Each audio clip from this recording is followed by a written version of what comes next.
Всем здравствуйте, меня зовут Светлана, вы на канале Удачные моменты. Посмотрите, расцветает махровый тюльпан. И, наверное, он белый, либо светло-зеленый. А мы сейчас пойдем сажать виноград, который вырастили этой весной из черенков. Здесь у меня стоит 3 черенка, которые я вырастила этой весной. Это часть из того, что я вырастила. Вот этот самый хороший, посмотрите, какой. У него уже формируется побег. Я ему оставила 1 побег. В этом году мы будем формировать всего лишь 1 побег, чтобы он с хорошим вызревшим побегом ушел в зиму зимовать. Это виноград «Загадка Шарова». Уже листики у него немножко вот здесь, скорее всего, хлорозят. Возможно, ему не хватает питания, он просится уже высадить, чтобы его высадили в землю из такого маленького горшочка. Еще также стоит 1 черенок, это тоже «Загадка Шарова». Тоже он достаточно хороший, зелененький. И еще 1 череночек. Этот черенок мне дал мой коллега по работе, тоже который увлекается виноградом. Это виноград московский.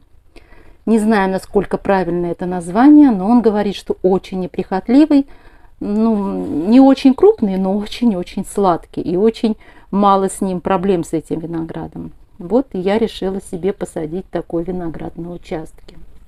В этом году у меня из зимы не вышел мой любимый куст винограда. Это кишмиш запорожский. Я его пока убирать не буду. Странно, конечно. Кусту уже 5-й год, а может быть даже и 5. И вот плакал, я его обрезала, но ни одного зеленого побега. Пока я его оставлю, возможно, он стрельнет где-то позже снизу. Но вот сюда я хочу посадить мои черенки. Вообще расстояние между виноградом должно быть минимум 1,20 м. Чтобы, когда формируются побеги, вернее не побеги, а рукава, вот это рукав, то где-то 60 сантиметров в одну сторону, 60 сантиметров в другую. И так следующий куст.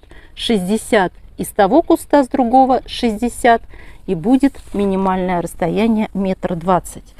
Конечно, если у вас есть возможности, есть много земли для посадки винограда, желательно между кустами делать большее расстояние. Тогда вашему кусту будет вообще очень хорошо и благоприятно. Но я вот у меня, к сожалению, проблемы с землей, так как участок небольшой данный. Поэтому вот сюда я сейчас посажу все 3 своих куста. 1 я посажу вот сюда, рядом с кишмиш запорожский. Если он выйдет, буду как-то формировать. И 1 отступлю, посажу вот сюда, и другой в рядок посажу вот сюда. Я выкопала 3 ямы. Когда-то я очень заморачивалась на посадку винограда в ямы. Ямы тогда, это было 5 лет назад, я копала 60 сантиметров в глубину и 60 в ширину. Сейчас, конечно, такие ямы я уже не копаю. Но правильно копать ямы большие для того, чтобы заправить их питательным грунтом.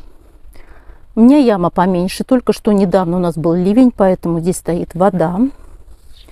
Между ямами, как я уже говорила, 1,20 м. У меня, конечно, меньше. Так не делайте, если вам позволяет земля. Сажайте виноград реже. Посмотрите, как быстро набирается вода. У нас вообще очень низкогрунтовые воды.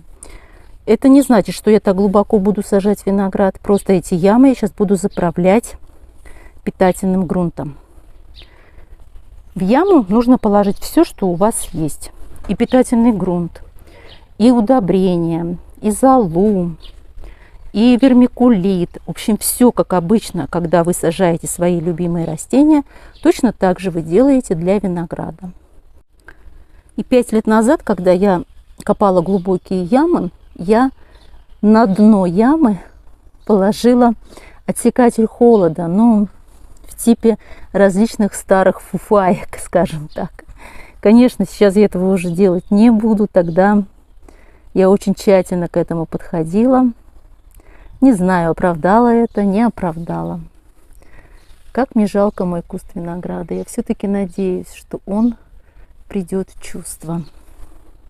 Яму я заправила, вытащила виноград. Посмотрите, какой у него хороший корешок.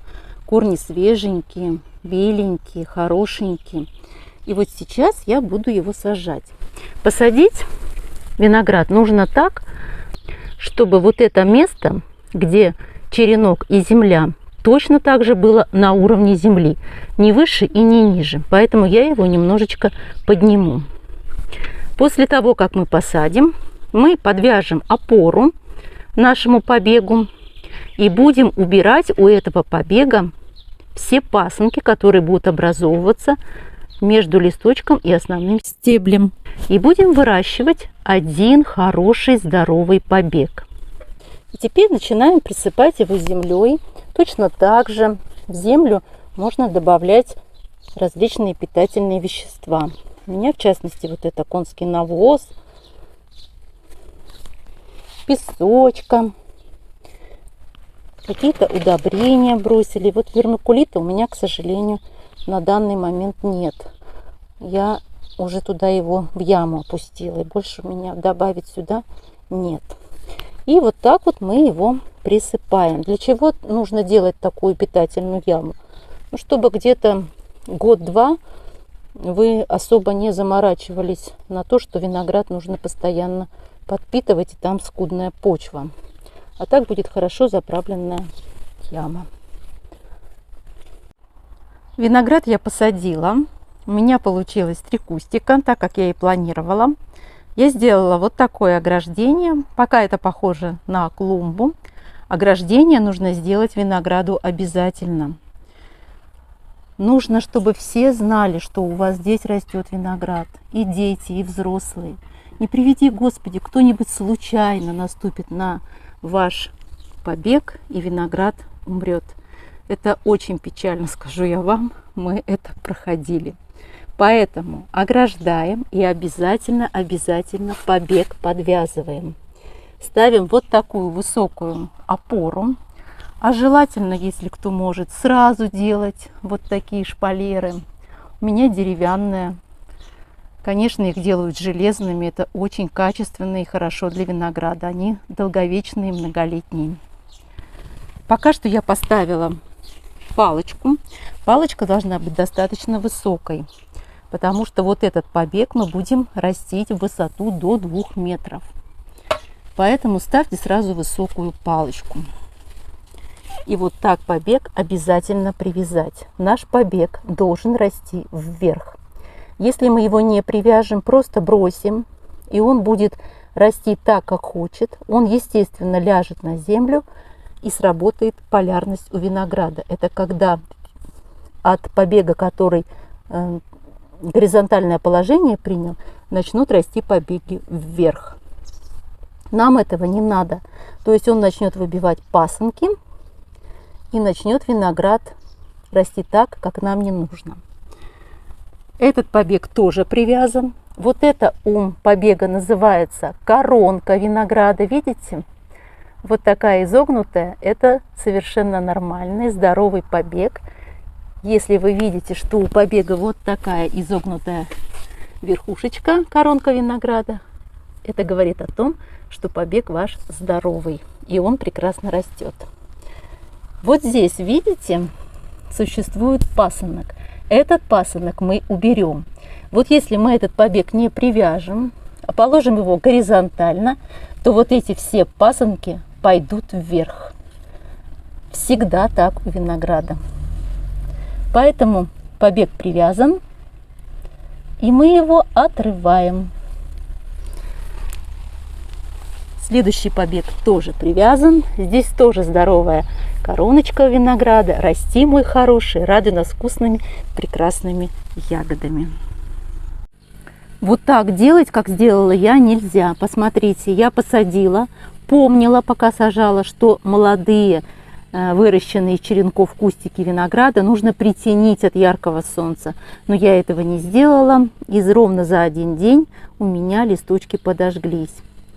Сейчас я их притеню. Нужно взять какой-то тоненький лутросил и с той стороны, где у вас южное солнце горячее, их прикрыть на какое-то время, пока они не привыкнут. Вот такие получились в результате снежные комочки у меня на участке. Это виноград. И пока он постоит какое-то время вот под таким укрытием. Короночка винограда видна, она будет расти, а все остальные листочки прикрыты от солнца. После того, как кустик прикрыт от солнца, рядом я положила 2 1,5-литровые бутылки, пластиковые, темные, наполненные водой. Днем вода нагревается, эти бутылки становятся теплые-теплые, и вечером, ночью они отдают свое тепло нашему корню, который находится в земле. И таким образом ему будет тепло, и он будет расти хорошим, здоровым кустиком. А это в дополнение к винограду расцветает сирень. У нас наконец-то расцветает сирень.